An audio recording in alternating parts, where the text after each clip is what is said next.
ಪ್ರಿಯ ಕೇಳುಗರೆ, ಜೀವನದ ಪಾಠಗಳು ಪಾಡ್ಕ್ಯಾಸ್ಟ್ಗೆ ನಿಮ್ಮೆಲ್ಲರನ್ನೂ ಪ್ರೀತಿಯಿಂದ ಸ್ವಾಗತಿಸುತ್ತೇನೆ. ಇಂದಿನ ಜಗತ್ತು ಮಕ್ಕಳಿಗೆ ಭಾಳಷ್ಟು ಅವಕಾಶಗಳನ್ನ ಕೊಡ್ತಾ ಇದೆ.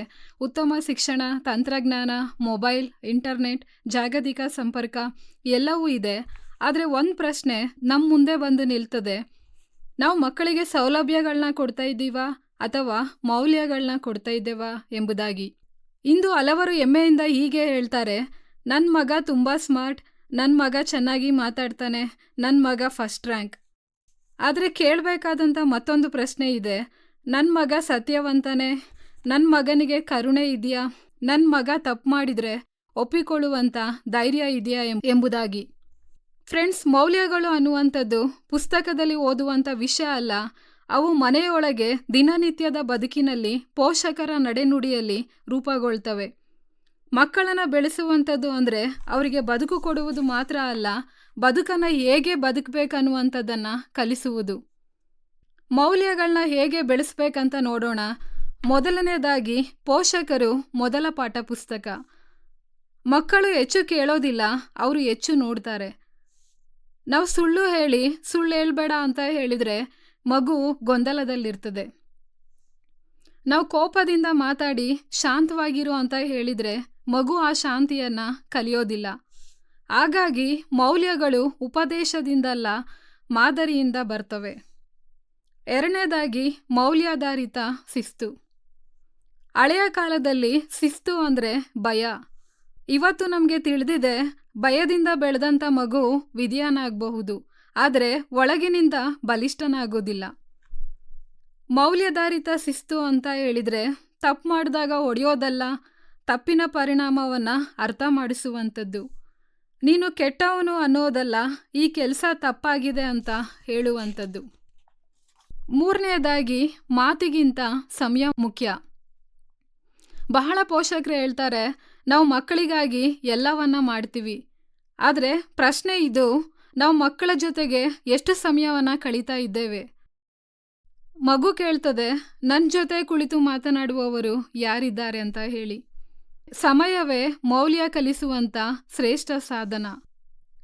ನಾಲ್ಕನೆಯದಾಗಿ ಹಣಕ್ಕಿಂತ ಮಾನವೀಯತೆ.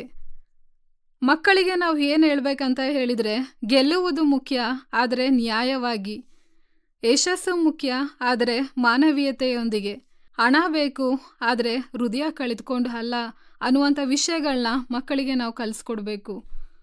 ಫ್ರೆಂಡ್ಸ್, ಒಂದು ಹಳ್ಳಿಯಲ್ಲಿ ಒಬ್ಬ ಮರ ಕತ್ತರಿಗಾರ ಇದ್ದ. ಅವನಿಗೆ ಒಬ್ಬ ಮಗ ಇದ್ದ. ಒಮ್ಮೆ ಮಗ ತಂದೆಯನ್ನ ಕೇಳ್ದ, ಅಪ್ಪ, ನೀವು ದಿನವೂ ಅರಣ್ಯಕ್ಕೆ ಹೋಗ್ತೀರಾ, ಏನು ಕಲಿತೀರಾ? ತಂದೆ ಹೇಳ್ದ, ಮರ ಕತ್ತರಿಸೋದಲ್ಲ, ಮರದ ಸ್ವಭಾವವನ್ನು ಗಮನಿಸೋದನ್ನು ಕಲಿತಾ ಇದ್ದೇನೆ. ಅವನು ಹೇಳ್ದ, ನೇರವಾಗಿ ಬೆಳೆದಂಥ ಮರ ಬಲಿಷ್ಠವಾಗಿರ್ತದೆ, ವಕ್ರವಾಗಿ ಬೆಳೆದಂಥ ಮರ ಸುಲಭವಾಗಿ ಮುರಿತದೆ. ನಂತರ ತಂದೆ ಮಗನಿಗೆ ಹೇಳ್ದ, ಮಗನೇ, ನಿನ್ನ ಜೀವನವೂ ಕೂಡ ಹಾಗೆ. ನೀನು ಸತ್ಯ, ಶಿಸ್ತು, ಕರುಣೆ ಇವುಗಳಲ್ಲಿ ನೇರವಾಗಿ ಬೆಳೆದ್ರೆ ಯಾವ ಗಾಳಿ ಬಂದರೂ ನಿಂತ್ಕೊಳ್ಬಲ್ಲೆ. ಈ ಕತೆ ನಮಗೆ ಹೇಳುವಂಥದ್ದು ಮೌಲ್ಯಗಳು ಮಕ್ಕಳನ್ನು ಒಳಗಿನಿಂದ ಬಲಿಷ್ಠರನ್ನಾಗಿ ಮಾಡ್ತವೆ ಎಂಬುದಾಗಿ. ಸತ್ಯವೇದ ಹೇಳುತ್ತದೆ, ಜ್ಞಾನೋಕ್ತಿ 22ನೇ ಅಧ್ಯಾಯ 6ನೇ ವಚನ, ನಡೆಯಬೇಕಾದ ಮಾರ್ಗಕ್ಕೆ ತಕ್ಕಂತೆ ಹುಡುಗನನ್ನು ಶಿಕ್ಷಿಸು, ಮುಪ್ಪಿನಲ್ಲಿಯೂ ಓರೆಯಾಗನು. ಫ್ರೆಂಡ್ಸ್, ಈ ವಾಕ್ಯ ಧರ್ಮಕ್ಕಿಂತಲೂ ಜೀವನ ಸತ್ಯವನ್ನು ಹೇಳ್ತದೆ. ಬಾಲ್ಯದಲ್ಲಿ ನೆಟ್ಟಂಥ ಮೌಲ್ಯಗಳು ಜೀವನ ಪೂರ್ತಿ ಜೊತೆಗಿರ್ತವೆ ಎಂಬುದಾಗಿ. ಕೊನೆಯದಾಗಿ ಫ್ರೆಂಡ್ಸ್, ನಾವು ಮಕ್ಕಳಿಗೆ ಏನು ಕೊಟ್ಟೆವು ಅಂತ ಸಮಾಜ ಕೇಳೋದಿಲ್ಲ, ಮಕ್ಕಳು ಯಾವ ರೀತಿ ವ್ಯಕ್ತಿಗಳಾದ್ರಂತ ಸಮಾಜ ನೋಡ್ತದೆ. ಒಂದು ದಿನ ನಿಮ್ಮ ಮಗು ದೊಡ್ಡ ಉದ್ಯೋಗಿ ಆಗ್ಬೋದು, ದೊಡ್ಡ ಅಧಿಕಾರಿ ಆಗ್ಬೋದು, ದೊಡ್ಡ ಹೆಸರು ಮಾಡ್ಬೋದು. ಆದರೆ ಅದಕ್ಕಿಂತ ಮುಖ್ಯವಾದದ್ದು ನಿಮ್ಮ ಮಗು ಒಳ್ಳೆಯ ಮನುಷ್ಯನಾಗಿದ್ದಾನೆಯೇ ಎಂಬುದಾಗಿ. ಮೌಲ್ಯಗಳೊಂದಿಗೆ ಬೆಳೆದಂಥ ಮಗು ಹಣ ಕಳೆದುಕೊಂಡರೂ ಮಾನ ಕಳೆದುಕೊಳ್ಳೋದಿಲ್ಲ, ಸೋತರೂ ಸತ್ಯವನ್ನು ಬಿಡೋದಿಲ್ಲ, ಒಂಟಿಯಾಗಿದ್ರೂ ಧೈರ್ಯ ಕಳೆದುಕೊಳ್ಳೋದಿಲ್ಲ. ಹಾಗಾಗಿ ಇಂದು ನಾವು ನಿರ್ಧಾರ ಮಾಡೋಣ, ಪರೀಕ್ಷೆಗೆ ಮಾತ್ರ ಅಲ್ಲ, ಜೀವನಕ್ಕೆ ತಯಾರಾಗುವಂಥ ಮಕ್ಕಳನ್ನು ಬೆಳೆಸೋಣ. ಮನೆಗಳಿಂದ ಮೌಲ್ಯಗಳು ಆರಂಭವಾದರೆ ಸಮಾಜ ಸ್ವತಃ ಸರಿಯಾದಂಥ ದಾರಿಗೆ ಬರ್ತದೆ. ಈ ಕಾರ್ಯಕ್ರಮದ ಬಗ್ಗೆ ನಿಮ್ಮ ಅಭಿಪ್ರಾಯ ಸಲಹೆಗಳು ಹಾಗೂ ಯಾವುದೇ ಪ್ರಾರ್ಥನಾ ಮನವಿಗಳಿದ್ದಲ್ಲಿ ನಮ್ಮ ದೂರವಾಣಿ ಸಂಖ್ಯೆಗೆ ನೀವು ಕರೆ ಮಾಡಬಹುದು. ನಮ್ಮ ದೂರವಾಣಿ ಸಂಖ್ಯೆ 9902606453.